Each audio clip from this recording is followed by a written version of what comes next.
భారతీయ reserve bank loan తీసుకునే వారికి పెద్ద ఊరటనిచ్చింది. జరిమానాలు, ఛార్జీలు అంటే లోన్ ఖాతాపై పెనాల్టీకి సంబంధించి ఆర్బీఐ మార్గదర్శకాలు ఏప్రిల్ 1, 2024 నుంచి అమల్లోకి వచ్చాయి.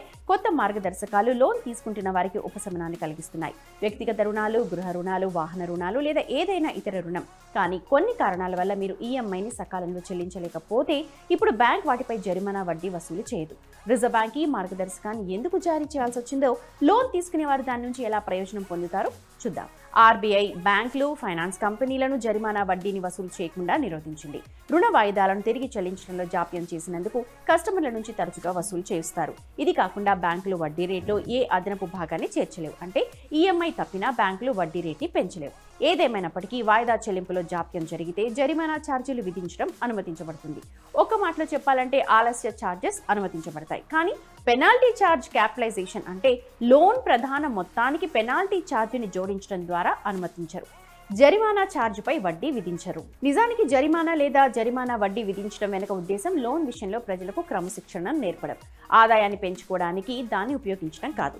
బ్యాంకులు, ఫైనాన్స్ కంపెనీలు తమ ఆదాయాన్ని పెంచుకోవడానికి ఖాతాదారుల నుంచి ఆలస్య రుసుము, వడ్డీని వసూలు చేస్తున్నాయని ఆర్బీఐ గుర్తించింది. దీంతో రుణాన్ని తీసుకునే సామాన్యులు ఇబ్బందులు పడుతున్నారు.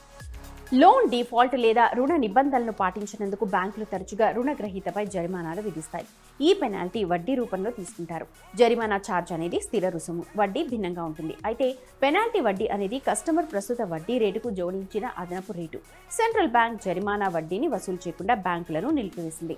రుణ మొత్తానికి పెనాల్టీ ఛార్జీలను జోడించరాదని లేదా అలాంటి ఛార్జీలపై అదనపు వడ్డీని విధించరాదని ఆర్బీఐ బ్యాంకులను ఆదేశించింది.